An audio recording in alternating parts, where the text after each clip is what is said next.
Welcome to Stories Without Borders, the podcast. I'm your host, Holland. Here we interview people who use the power of stories in service to promote connection, empathy, and understanding around the world. You can learn more online at storieswithoutborders.org or follow us on Instagram and YouTube at stories_without-borders. Thanks for listening. Here's today's episode. Today, we are speaking with Cindy Pon.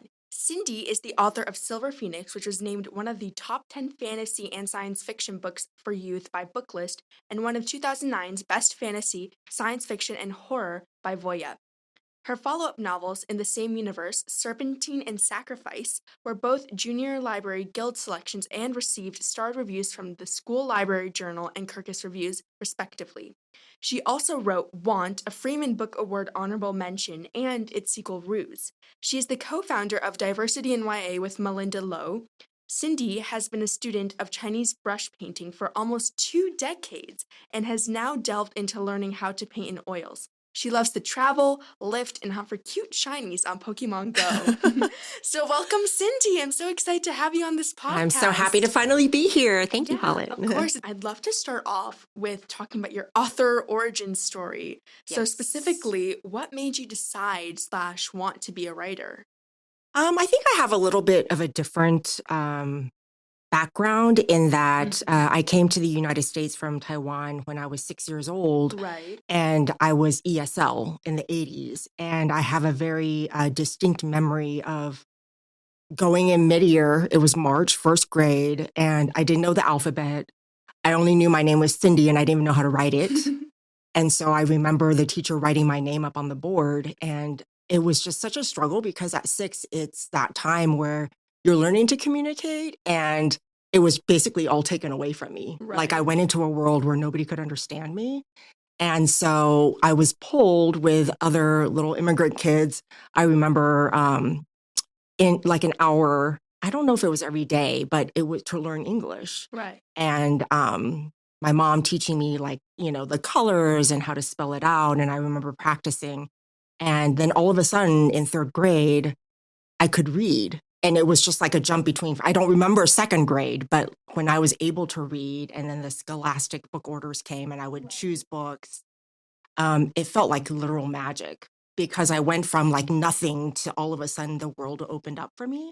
And I realized that a lot of that informs my storytelling because I always write the underdog. I always write the person that's kind of on the outside or straddling worlds, literally, and so I don't realize that until I'm books in and I'm like, oh, this is what is my origin story. That affected me enough that, now I sound like a Cali girl, like I'm on the phone and people are like, oh, you're blonde. And you're like, they can't tell. But that is, I always remember being on the outside for not. So I think that informs a lot of my storytelling. And so it was really just that moment for you was just, oh my gosh, stories. I can read stories. Yes. And writers are always readers. Right. So, yeah. So if you love to read, then a lot of times you're like, can I tell my own story? Like, what if I start? Then there's always this stuff in your head, like imagination and just making stuff up. So yeah, I always describe writing as sort of an outlet for ideas that you have, especially if you're a reader, you have to get these ideas on the page because it's, all these other authors do it. Why can't I do it? Definitely. And I'm curious, you mentioned that you only knew your name was Cindy. Did your parents give you that English name? Yeah, my mom gave it to me. I even asked her, I'm not a Cynthia, I'm just a Cindy. So yeah, I said, how did you pick that name? And she just picked it. And she just picked it? She liked it. And I don't even know why. And so that's who I am. That's awesome. Yeah. Was it based on like your Chinese name? Or? No, not at all. My Chinese name is my middle name. Yeah. Oh, that's awesome. Yeah. If you don't mind me asking, what is your Chinese name? It's Wei Jie. Wei Jie, that's such a pretty name. Thank you. Awesome. I'd love to delve into the Kingdom of Xiao, which is your first fantasy and also debut universe that you published a debut novel in. You've created this universe full of rich culture. This is the first book that I really saw Asian characters thrive, and it just felt like, oh, this is not an Asian character in the Western world. This is an Asian character in an Asian world. And obviously there's room for both, but it was just so incredible to see. It has such interesting mythology, history, traditions. What were some of the challenges when you were coming up with this world, creating this world, and what were some things that you learned along the way? Silver Phoenix was my first novel that I wrote in my 30s. And as I told you, it was a good 20 years ago that I started researching and writing. And I just kind of did it for fun. And when I actually finished the novel, I was like, oh, why don't I just try and get it published?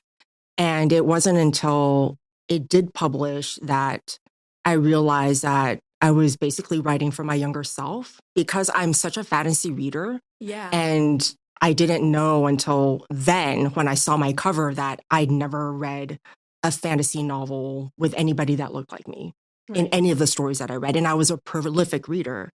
And so it was kind of, I guess, maybe a healing thing. Like you do so many things on a subconscious level, especially when it's your first novel, that with a lens that you look back and you're like, oh, this is what I was trying to do. I was writing for young Cindy. And so it was hard because at that time I had never been to China. So I was just like, I want to do Chinese inspired. And there was just a lot of research that went in with it. Right. And I didn't know how to write a novel. I wrote the first 50 pages and I kept revising the first 50 pages over and over again because I've written short stories. I feel like we've all been caught in that trap. That was my comfort. And I was like, well, let me revise. And I said, what? And then I thought, oh, I have 200 more pages to write. What am I going to do? It was just very daunting. And I had young kids at the time.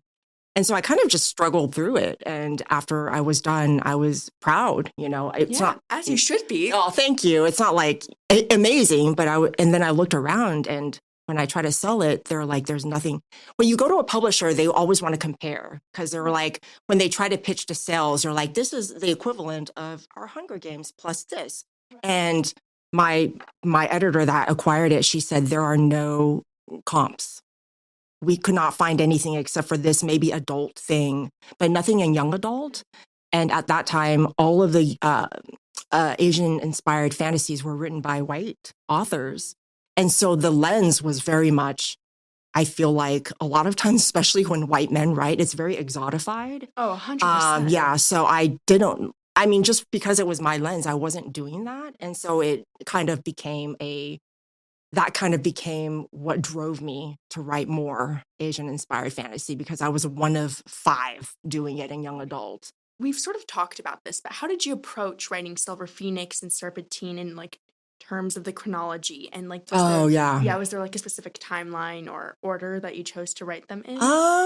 No, I'm a very intuitive writer. I'm very organic. I would say I'm a pantser. I don't plan things out very much, and I tend to write.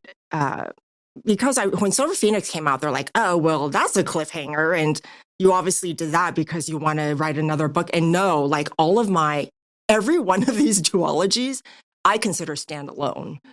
Yeah, Want could be standalone. Serpentine could be standalone. Yeah. And so it's very much a matter of I'll finish it and then my editor will be like, is there more? And then I'll think about it and I'll be like, oh yeah, there is more, but it's never more than a duology because I feel like for a trilogy, you really do have to plan it out. You can't kind of bumble your way through. Then the readers will be like, this is a mess. Yeah. This doesn't work.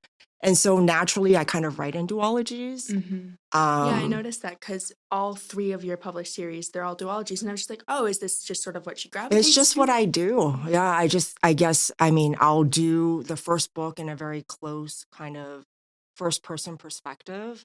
And then the second book will be the consequences of the first book. And in order to tell the second story, I almost always have to open up to multiple POV. When you're starting out, there's a lot of rules about writing and new writers want to know the rules. Right. But for me as a writer, it's what serves a story. And I'll break the rules, like, don't do this, don't do that. But if it serves a story and it is doing what I need it to do, and if you do it well, that's the thing. If you do it well and you do it with the conviction that you are as a storyteller, it'll work. Because if you believe it, then the reader will believe it. That's what matters. So that kind of is, now that I'm so many duologies in, I realize that that's kind of what I do. Would you ever return to the kingdom of Xia? Never say never. Right. For sure. Yeah. So I don't know. I tried this new novel that I just finished that's being pitched right now. I tried to return and I couldn't. And so but you never know because, writers, they grow and they might outgrow a world or they might outgrow something. And now I have like I said, when I was writing it, it was very much like, I want to do this for me, but I want to do it for readers that might look like me, but at the same time, just for fantasy lovers. And then by the time that I was returning to write another fantasy novel, there were so many up and coming other Asian American writers in writing Asian inspired. Like I was literally, and then all of a sudden there was like a whole wave, and many of them are like, I read you, Cindy Pon, and I knew it was possible. And that really blows up my world, because when I was doing it, it was very solitary and it felt very alone. And it was very much my first novel. They're like, you failed. And yeah, so it was like, you failed and you can't write any more Asian fantasy. So it was it is kind of brutal. You don't get to come back, as a writer of color. Like they make it a lot, like if you fail the one time, whereas, white stories that fail, they'll keep trying, so they're like, obviously it's because it's Chinese inspired, but it came out in 2009 when the economy tanked. Right. And so it was a lot of other things going on at the same time. So yeah. And they also didn't market it. So that helps. I mean, that helps in why it didn't, do very well. Yeah. I mean, Silver Phoenix was the first. I mean, I think it was the first. It was the first Asian American fantasy novel. I think, and even in young adult. Yeah. To be published by like a major publishing house. And I mean, and I'm sitting here thinking, why haven't I heard of this before? Oh, why didn't 9-year-old me know about this? And just yeah. It's hard to be a trailblazer because you're setting the path and you have to show that it can actually be published. Then people were using me as a comp. They'd be like, oh, it was Silver Phoenix combined with something else. And so it doesn't seem as risky. If you're the first, it seems risky. And then they were also trying to I had librarians that were like, well, we don't have students of that population and then I thought, I love Asian American readers that find me, but I was reading white fantasy. Like a fantasy reader is a fantasy reader. Exactly. Like, so that was what you kind of niche it yourself.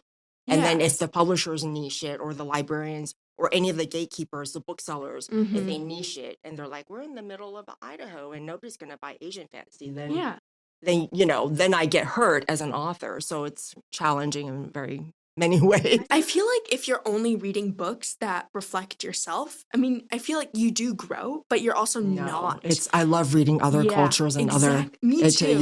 You learn so much because you're in their shoes. Yeah. And then it's just, I love it so much. I mean, obviously you can never fully understand the experience, but it's really good to get that perspective and see, I had a really impactful English teacher and she's told me, you either read through a mirror or you're reading as a window. Yeah. And I feel like it's important to have both. Yeah. Because if you're only reading through a window, you might feel isolated. You might feel, I don't feel like I'm properly reflected on the page and this makes you feel alone. Nobody understands my experience. But then if you only read through a mirror, you don't grow. Yeah. And I feel 100%. like, yeah.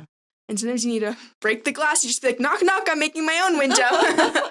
Exactly. Yeah, it's been a journey. So I've loved it. It's been a challenge, but I loved it. Now, why don't we dive into your sci-fi duology, Want? This duology is set in a completely different world than the Kingdom of Xia. It's a near-future dystopia set in Taipei and Taiwan. And basically, the premise of the book is the air pollution is so bad, and just pollution in general is so bad that the wealthy have constructed these space suits that provide filtered air and they just breathe and then everybody else is just suffering. Yeah. How was it different? And we've sort of talked about how is it different? How was it similar if it was similar in certain aspects? And what did you learn? Oh, wow. It's so different in every way. And Want came out of a short story that I had published in Diverse Energies. And that was in 2011 in response to dystopia being the trend in young adult. Right. With the Hunger Games and then Divergent, there was a lot of dystopia. And, dystopia is like future and future being problematic or whatever. But the future was very white. Okay. And so the Diverse Energies was in response where we had, storytellers writing other perspectives and other, people of color. And I just made it up and I just thought, let me set it in Taipei and let me write from a teen boy's, POV, which I never would have even tried if it was a novel. like I would have been too intimidated because my voice is fantasy girl. Right. Which is the language is like more languid and more, lush. And I can fall into that so easily. Yeah, And that 100%. POV and boy, and I was like, oh my gosh, a boy. But then I'm like, 5,000 words. That's fine. I can do 5,000 words. So I wrote the first chapter, the kidnapping is my short story. And so it was when they were like, no more fantasy from you because you can't write. The market says that you're not selling Asian fantasy. We want something completely different from you, Cindy Pon. We like you, but it has to be completely different. So I was like, what about this science fiction novel full of Asian people? It won't be a fantasy full of Asian people, but let me do this sci-fi. So that's what I did instead. Yeah. And then I thought they fascinated me. That kidnapping, I was just thinking, why did he do this? And who is this girl? Like, I just loved both of them so much that I was brave enough. I said, you want something different? This is going to be something different. And it was so challenging in every way. And as a writer, I like to challenge myself with every new project. But this was just so hard for me. And I would go away. I think I was doing, I don't know, but I was coming back and forth between projects, and I would come back to Want, and I have a critique group that I've used since my debut, 2009, which means I send them pages, they read it, they give me feedback, and I step away from Want for a bit. And their feedback would be, Joe sounds like a middle-aged woman again. And then I'd be like, crap, because I like Joe. I was like, you're a hottie. You're a hashtag cute Asian boy. I've been writing that since before Asian boys were popular, right? And so I wanted him to be cute. I wanted him to be a hero that girls liked, And so he can't sound like a middle-aged lady. And so voice, I had to keep struggling with voice. I had to think about language. The language is completely different. Right. It's modern. I had to think about slang. Because any kind of usage of tech and slang it took me so long to write. I was already back near future was already current times. Right. That I couldn't keep up. And so it was challenging in all the ways, but I was so proud of it. And it was so fulfilling, especially because Taipei was a character in itself. Right. And it was my love story to Taipei. And I had readers that were like, I never even knew about Taipei. And it seems like kind of like rough there, but it's so cool. I want to visit, And so that made me so happy. And it was the first YA set in Taipei published. So back in awesome. Yeah, 2017. So I was so proud. Yeah. I want to go back to the bit where you were talking about diction and slang. And I mean, I did notice a lot of that in Want. For example, the use of may, which means not having, is used to describe people who don't have spacesuits and who don't have the ability to purchase these expensive suits. And then yo is the people that can. And so as slang becomes, more ingrained in the culture, it becomes just may means poor and yo means rich. Yeah. No, the Chinese love playing with language, right? And so for the Mandarin that worked for sure. But the backstory to that is that it used to be yao and yo. Oh. And so yao is to want. And so that stayed as my title and yo. But my editor, when he read it, he was like, I could keep up with it. But he was like, the fact that they both start with Y. Oh. And it's 3 letters and it's in a different language. He was just like, I'm afraid that, English readers are going to get it confused. And that's why I changed it. And that was the only reason.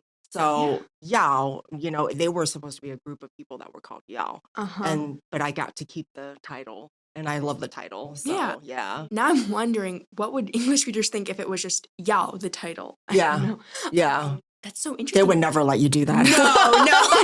No. They'd be like, what is this? Yeah. So I think something that Want did really well, Want and Ruse, it was able to blend the already existing culture of Taipei, this future Taipei, Taipei that doesn't exist yet, and with the already existing Taipei. And so what were some of the challenges you faced when you were trying to integrate it? Because obviously you do want to stay and keep the Taipei that is familiar to readers, but you also do want to be like, hey, we're not in present time, we're in future time. There's going to be differences. So I think it was kind of a trick, really, on my part as an author. When I don't know if you know Holly Black. Yes. She's a good friend of mine, and she has been a mentor almost through most of my books since Serpentine. And I love her. I love her books. If you haven't read her, she's amazing. And when I had talked about Want before it was even in existence, she was like, "Oh well, I would call that a near future thriller." She's like, "Really, it's a cyberpunk, Cindy, but they don't know what cyberpunk is anymore." I was like, "Okay, whatever Holly says goes." And then so Right. she was like, "Oh well, it's going to be heist, so you need a squad and you need a cast of characters, and everybody brings something to the table." So this was my first talk when I was at a writing group. And so I thought about all of these things, and really it was, I call it near future thriller, but so many of the headlines, especially since it took me at least 5 years to write it, they were current news. So what I was doing was saying, this is our world. Let me throw in some flying cars just to trick you. But what I'm trying to tell you is this could be us really fast, right? And so I'm not political. I don't try to be didactic. Like, I don't think that Right. that's how it just is what went into the story. Like, Right. you can see what I worry about and what I think about. And so that was in the story itself. And I love the juxtaposition because that's exactly what you think about when you go to Taiwan, of the old juxtaposed with the new, the temples Right. with the neon lights, Right. like the traditions of the old world. And then we're still in the future. And it's all there. Like, it's not, I was just doing like, let me just, and then I was saying, oh, there were no Apple Watches and they were talking to their wrists. And I was like, oh no, they have this. And then they were talking to their homes and then the home stuff. And I was like, I can't keep up. Right. Everything was, I was writing, I said it was a future, but I was writing actually into the contemporary Right. times. And so, yeah. So I say it's near future, but it was really kind of a warning. Present. Yeah, it was kind of a warning, especially with the pandemic. It really underscored the division of wealth even more. Right. So yeah, it all kind of is present time for me. Yeah, I Yeah. mean, that makes sense. I feel like there is a genre of dystopian where it's like near future, this could happen really, really soon if we're not careful. And I feel like Want definitely falls into that category. And you said something about when Holly Black gave you feedback and she said, oh, you need to have a group of friends at the table. Like these characters, Jason, Lingy, Aaron, they were all so fun. And again, they brought their own elements to the table. Lingy was the leader. Jason was sort of like the heartthrob. And they were almost like each other's families in Definitely, a it lot was of ways. found family. Yeah, it was 100% found family. And which of the characters came to you first? Was it Jason? And also, how did you develop the other characters and who was the... It was definitely Dai Yu and Jason, Right. because of the kidnapping story. So then I had to think about the story and what kind of team I needed to serve the story. Yeah. So it was very deliberate. And then I thought about just creating more of a multicultural but also Asian cast. And so I just had a lot of fun. Because I don't plan the story, my first draft is really the outline. And then so the characters tell me their story, and then I finish and I'm like, oh, then I know them. Right. And what they're trying to say. And that's when I go back and I'll revise like at least 2 to 3 times to deepen the storyline. But I'm more plotty. So I feel like the interactions and the relationships are what I need to layer in more. I feel like readers are really drawn to, characters. They're very invested in characters. Oh, 100%. And so that's what I work on more. But yeah, I fall in love with them like the reader falls in love. I get to know them like the reader gets to know them. After the first draft, I'm like, oh, now I see who you are. And Jason was actually very interesting in that I didn't know where he was in the group. He was obviously, I made him a hero because it was his POV, but I was trying so many different things. I remember at one point, Melinda Lowe, also read her. She's amazing. She's like my author BFF. She was like, well, maybe he's a leader. What if he's a leader? Then he's important, right? If you're the leader and everybody listens to you. And I kind of wrote that for a hot second and it just didn't feel right. And then I realized that he was a dispensable one. He was the one that could be gone and everybody else, that's what he felt he was. Right. That's why in the kidnapping, he was like, I'm going to do it because if I'm arrested and I'm taken away forever, everybody else has somebody. Everybody else Mm-hmm. has a loved one or family or a connection. I can be gone. So I felt like it was very interesting to have the hero be the one that was like, nobody Yeah. needs me, right? Like, I can take the risks. Right. I'm going to be rash and it'll be fine, right? And so that's why when we did lose a character, he Right. felt really bad about it. And that's why Ruse was all about everybody getting past, trying to grieve in their own way. So sorry, that's like a spoiler. But It's okay. okay, Spoiler alert. yeah, And yeah. that So makes sense because you say you write through the perspective of the underdog usually. yeah, And yeah, I that's mean, true. he is So the that's who I was underdog in drawn his own to. way. Yeah. Yeah, yeah. So who is the most challenging character to develop, would you say? I feel like I struggled with him the most because Right. I was trying to write through him, so I wanted to make him interesting and relatable and also sound authentic, his Right. voice. And so I had to really always immerse myself. Whereas I didn't have to think as much with my other girl characters. Right. I was just, fall into it. But him, I had to really be like, okay, channel, cute Asian boy. Talk like cute Asian boy, like, yeah, because, so he was definitely the most challenging. Yeah. Why is it important for you to tell this specific story? And I mean, we've talked about this, Yeah. but I feel like just want to give you space to really just address the why. Well, I mean, for me, the story kind of surprised me and what I wanted to say, but I just want, it was a lot about resistance. Mhm. And this came out in 2017. Right. So it's kind of wild that it's even more like it's just as important now. And I'll say that my form of resistance is through my storytelling. I am not like, I definitely see what's going on in our country right now that is Mhm. not great, but I'm not the type to be holding signs and be on the streets. That's just Right. not how I am. But me existing as a storyteller, as a woman of color, as somebody who wants to Right. talk about Taiwan, that is my resistance, And so I just want the readers and hopefully young readers to know that you can, just by your voice, sometimes just by existing is your resistance because Yeah. sometimes things get hard and you might be struggling with something that nobody else knows about or you're too scared to talk about, whatever it is. There's quiet resistance too. And just that you can change things. I just want it doesn't have to be explosions because obviously this is all very exciting, like, because it's storytelling, it's a novel. Right. But it's about fighting. It's about finding your group, finding support, finding love, finding yourself, and still being able to fight for what you feel is true, and what is good, and fighting for your voice. And so, yeah, that was like the story I wanted to tell. And also because, again, my love story for Taipei, I just was so happy to be able to publish something that I didn't think that I would ever do that, because I was a fantasy girly. So like, fantasy is, removed.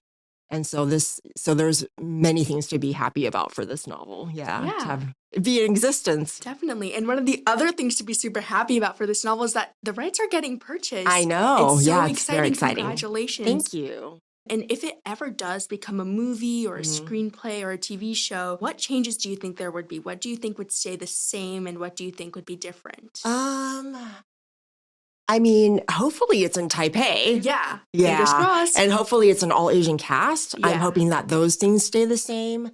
I think like talking to my scriptwriter, Eric, it's science fiction and fantasy. All of those genres are expensive.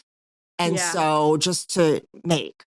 So I just wonder about budget and what is doable in this day and age. Right. Like maybe there will be like less kind of flashy things. But for me, that doesn't matter as much to me as the point of they're fighting for something that they believe in and that it's an all Asian cast and that it's in, set in the city that I wrote the story for. Yeah. That's amazing. And again, it would be such a good movie or even TV shows because when I was reading it, I thought I can so vividly see the characters and I feel like it's really those books that translate the best. Yeah, I'm very visual. Yeah. So, I mean, that translates super well into your writing as well. And Taipei is just Taipei a is feast for the eyes, for all the senses. For all the senses. Eyes, ears, nose, everything. Especially the mouth, too. Yeah. Everything. Yeah.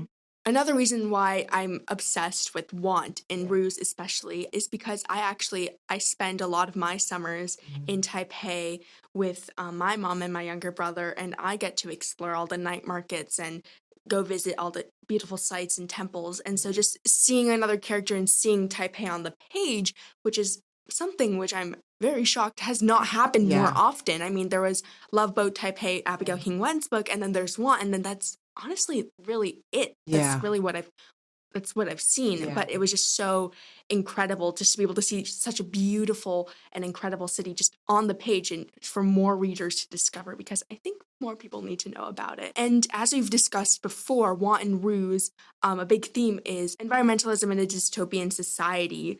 And I wanted to let you know that this duology actually inspired Stories That Border's second service project, which is a collaboration with a foster home in Taipei called Huaxing Children's Home. And it was actually founded by Chiang Kai-shek's wife. And so a lot of the kids they serve, they come from very difficult backgrounds. We're going to be doing a bunch of activities with them. We're going to be hanging out with them. We're going to be teaching them piano, arts, and basic English. And we're also going to be doing an environmentally focused curriculum, which is what the idea for Want inspired.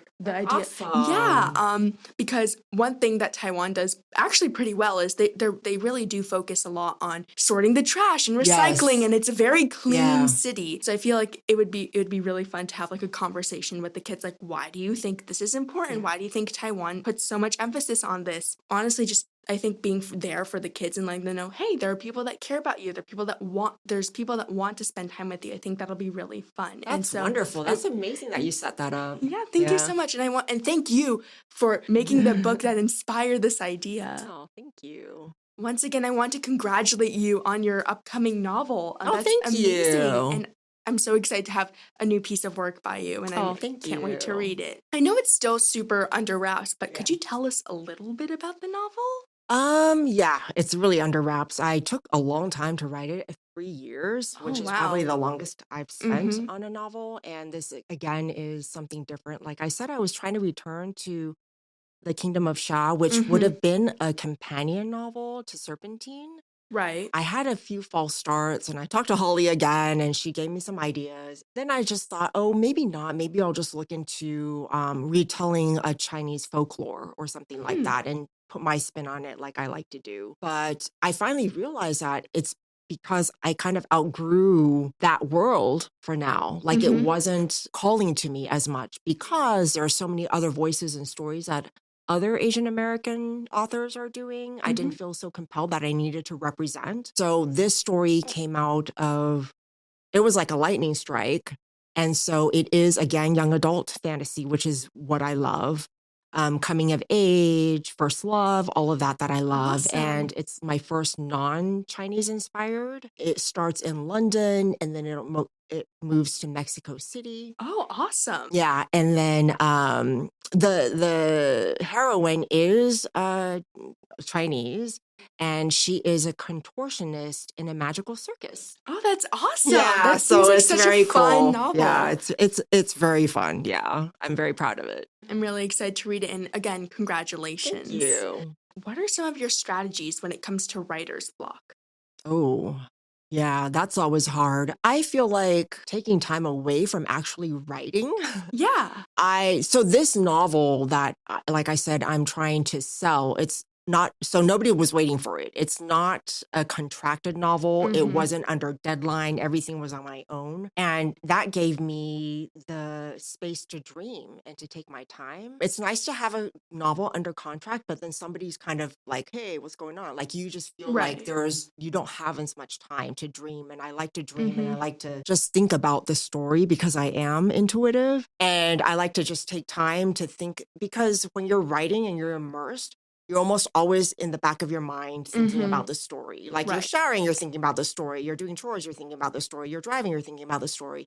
And so time away helps to kind of, just have things, because all authors will be like, and then all of a sudden, I knew the answer. But that takes time. And then also, just as a cheat, I will sometimes write non-chronologically.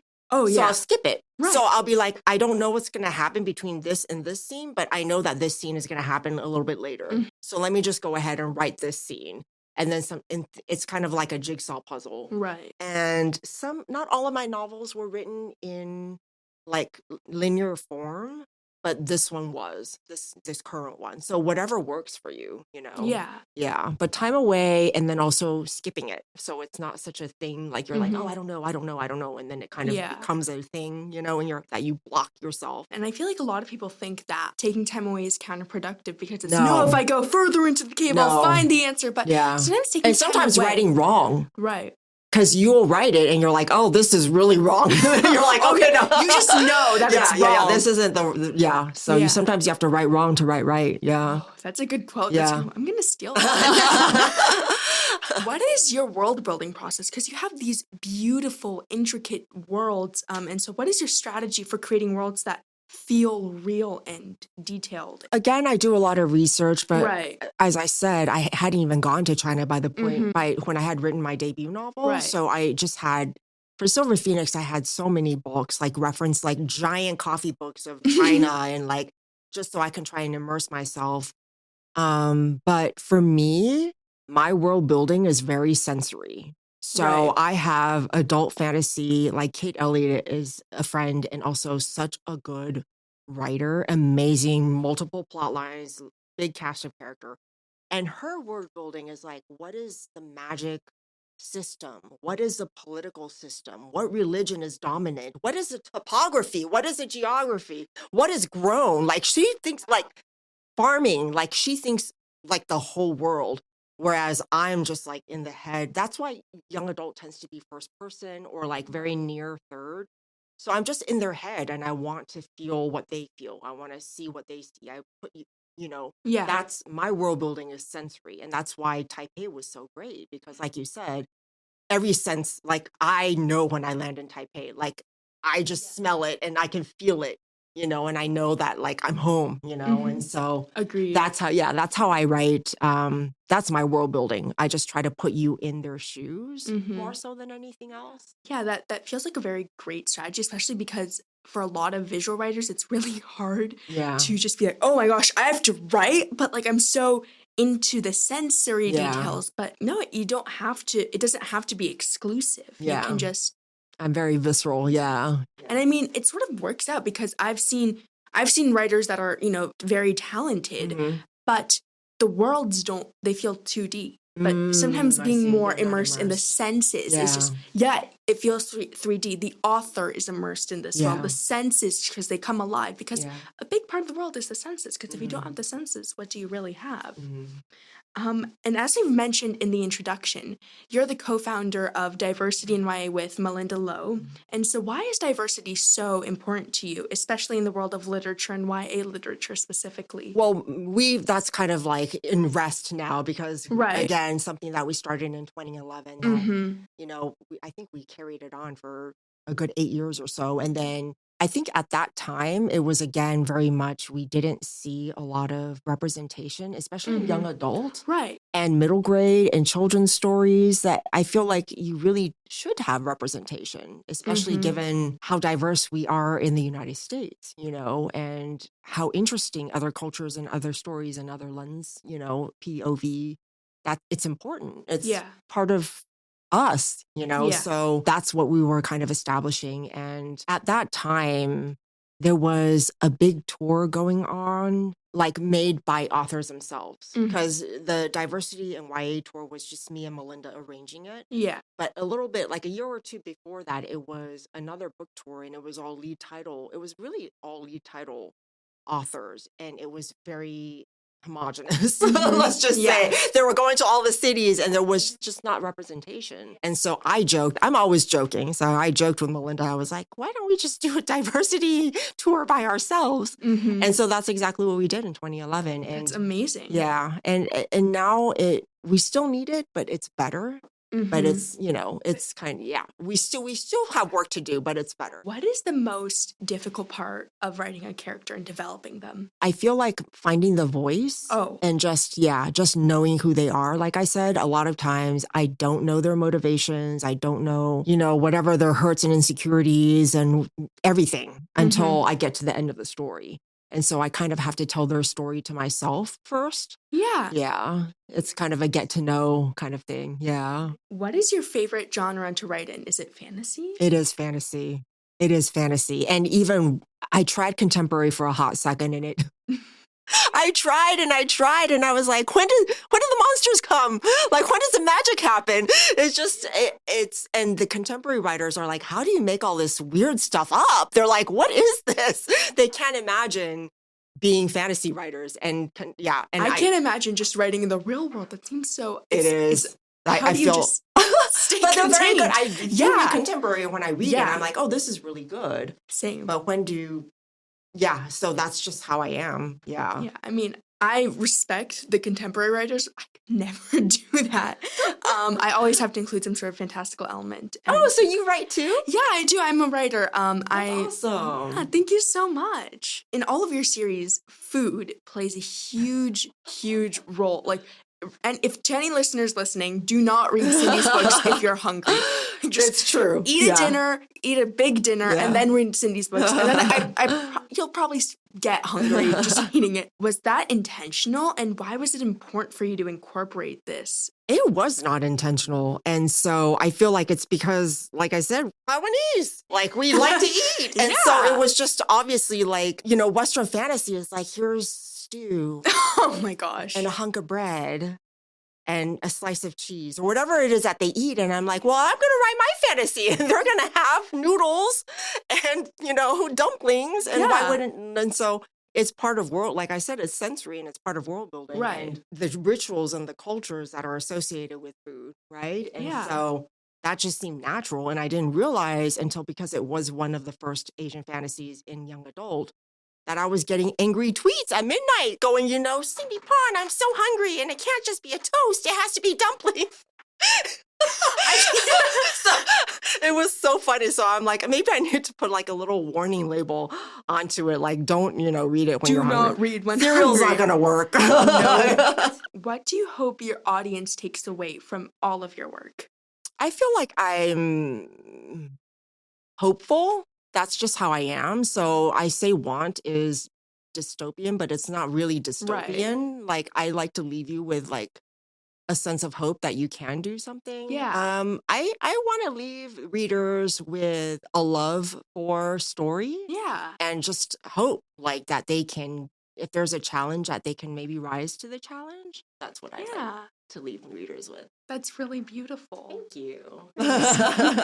And now we're going to go into the more fun section of the podcast, the lightning round questions. So basically the format for these is quick question, quick answer. Okay, no wrong answer. No wrong answer at all. Right. They're silly questions. They're not like, what is the meaning of life? Okay, lightning round. Yeah. Yes. Okay, 3, 2, 1. What is your go-to karaoke song?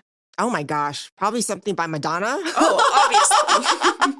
Madonna's great. Yeah. I think for me, I feel like my go-to karaoke song is right now anything Chapel Roan. Just because. Oh, I love her. That's what I played coming. I wish I saw her in concert. Oh my gosh, me too. She's too popular now. She's probably taking a break, but yeah, next time her tickets are going to get so hard to try and get tickets for. So, what movie could you watch over and over again? I love probably A Princess Bride. Ooh, Princess Bride's a good one. Yeah, that's a to watch again. Yeah, I think, it's so old. Yeah. How old is it? 20 years? Oh my gosh, more than probably going on 40. Yeah, definitely 30. Yeah.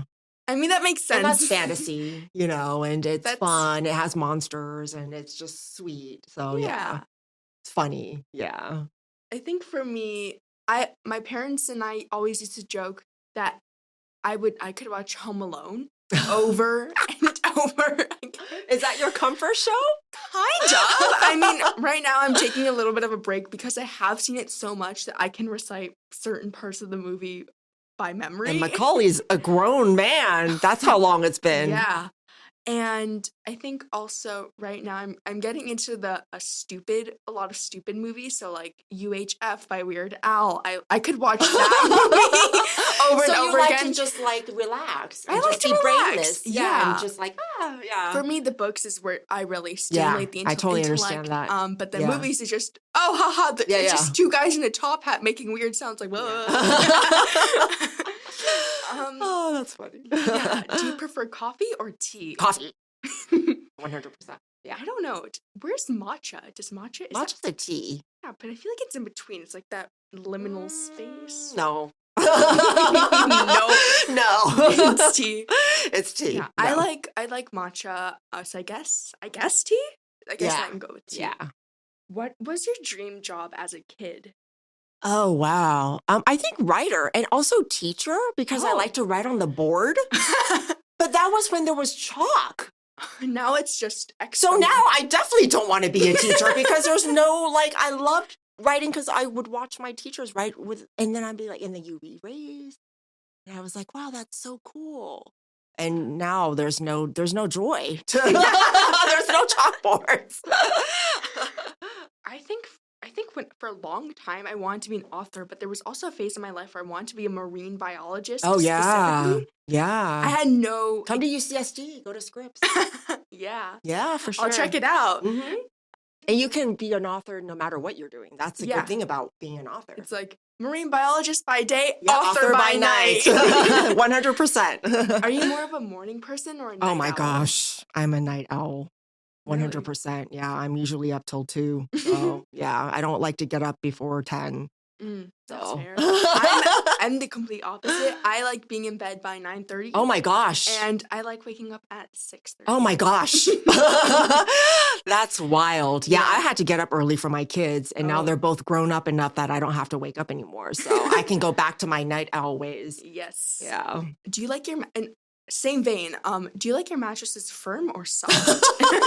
I think I like firm, but with a little padding. Yeah. Firm with padding. Yeah. Not squidgy. Squidgy, I don't want to sink into it. I like it to be, Agreed. I think I like firm, but with a little bit of softness. So yes, it's exactly. not like why am I on a plank of wood? Yeah. They'll put like a little plushy pad, but then the actual exactly. mattress itself is supportive. Yeah. But I like my pillow soft and then my mattress slightly firmer. It's me. Okay. If there was a spider in your house, would you kill it or set it free? I was setting it free for a long time until I got bit by a spider at home and I got staph or something. Like it swelled up to like the size of a tennis ball. Oh my god. And then I was like, maybe I shouldn't save the spiders. But it depends because there's a daddy long leg. Right, the daddy long legs So it depends. If they're like kind of big and burly and I can see them from across the room, then I'm like, But then I also heard that if you put them out, that they die. Yeah, apparently spiders are super territorial. Yeah, so I don't know. So I don't know if I'm doing them any favors. It might be like you're like taking them and you're like throwing them into Africa or something. Like you're like in California and then you toss them and they're like, what's happening? Like maybe they're just like, so. But then after I got bit, I was like, maybe not. I mean, I usually just say, oh, well, maybe they'll kill the other spider. Yeah, it depends on how scary they look. Yeah. Daddy long legs, I'm not super. Like if they're tiny little ones, then yeah. And also, apparently, even though daddy long legs are like the most poisonous spider, they can't actually bite you. I didn't know that. Yeah, but their teeth they can't penetrate the human skin, so you're okay. Oh, okay. I usually set them free. I'm just like, fend for yourself, my little gladiator. You do the whole cup thing? Yeah, I do the whole cup thing with the slice of the piece of paper. Yeah, and then I'll even go to the effort of going to the kitchen and getting it. And then when I come back, the spider's gone. Yeah, and you're it's like, just, where do you go? And I'm just like, you can have my house now. It's yours. What was your last Halloween costume? Oh my gosh. I can't think of the last Halloween costume I had on, but I did dress up as Chun-Li for Comic-Con. Oh my gosh, that's awesome. Do you know Chun-Li? Chun-Li? Yeah, I think so. Yeah. From Street Fighter. Yeah. I didn't know the video game she came from, but I knew the character. Okay. I think my last Halloween costume was Little Red Riding Hood, but she killed the wolf. So it's like I put wolf fur on the cape. Oh, wow. And then I had like a hatchet. Oh, wow. That I put painted blood on. So badass Little Red Riding Hood. Yeah, badass Little Red Riding Hood. That's how I sold the costume. I was like, yeah, I'm Little Red Riding Hood, but badass. That's awesome. Thank you so much. And What is a skill that you would really want to have? A skill to not get lost? Oh. I'm so directionally fair. challenged. But now you don't understand. We didn't have the phones. Right. I literally drove on the 5 the wrong way for like, I don't know how long. Like when I was your age, like I got on the freeway and I went the wrong way for like who knows how long. And then I was like, oh, where am I? So yeah, now we do have like, at least we have GPS and stuff, but Thank God. I was so lost. I don't know which, and yeah. And so interestingly enough, it comes across in my fantasy novels. Like one of my editors was like, would you like a map? And I was like, a map for what? I have no idea where my heroine is. I go right, I go left, like backwards, forwards. There's a blob of a land. Like that's why my, world building doesn't extend to like mountain ranges, and she just kind of wanders around lost like I do in real life. So yeah, it comes across in my fantasy stories.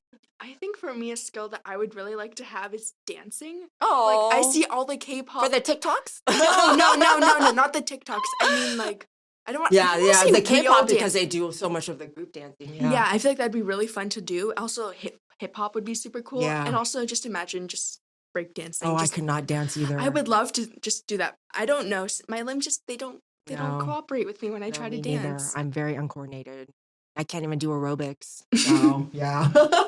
What is your favorite word? I don't know. I like funny words, funny long words, like, like bamboozle or I love bamboozled. befuddled or gobsmacked or flabbergasted, like long words like that. I think I do too. I love bamboozled. And I really like the word asinine. It sounds like you're saying a bad word, but it's the noun. It's not, it's like you're getting away with it. Yeah, it is because it means foolish or stupid, but it's not like, oh, you're such an asinine. That was such an asinine thing to do. It's more like an adjective to describe something. That is a good word. Yeah. So that's mine. And then now the last question. What advice would you give to your younger self? I think keep going. Yeah, that's it. Like enjoy the journey, keep going. And that's what I've always been trying to do. That's awesome. Thank you. I feel like that's great advice. I think it's so simple, but it's so easy to forget too. Yeah. So before we wrap up, I wanted to ask if there's a specific organization or cause that's near and dear to your heart. That's a great question. And so We Need Diverse Books definitely is still going strong. And that kind of came, they arrived on the scene. And that's why diversity and YA were like, oh man, you guys are doing great work. And it's huge. Like they do internships for people to be in publishing, it's not just about publishing and having more diversity, but you need a diverse background in all of the people that are choosing the books. Right. Editors, booksellers, 100%. librarians, all of that. So they do so much grants. So that I would say, and they run fundraisers at least once a year. So that's incredible. They do incredible work. Yeah. Well, everybody go check out We Need Diverse Books. Yes, it sounds like an incredible organization. Thank you so much for coming on to this podcast, Cindy. I had a blast talking to you. Yes, we laughed a lot. Yes. Awesome. Thank you for having me, Holland. I can't wait to see this. Yes. Thanks for listening to Stories Without Borders, the podcast. Please rate and review the show on your favorite podcast platform. You can learn more online at storieswithoutborders.org or follow us on Instagram at stories_withoutborders. And if you like watching your podcasts, subscribe to our YouTube channel at stories_withoutborders. Stories Without Borders, the podcast, is written, hosted, and produced by me, Holland Alpert. I also wrote and performed the theme music. Danuta Amato is our sound engineer, audio editor, and videographer. Kennedy Hibbert is our video editor. Thanks to Liberty Yanaga and Langston Williams for production support. See you all next time!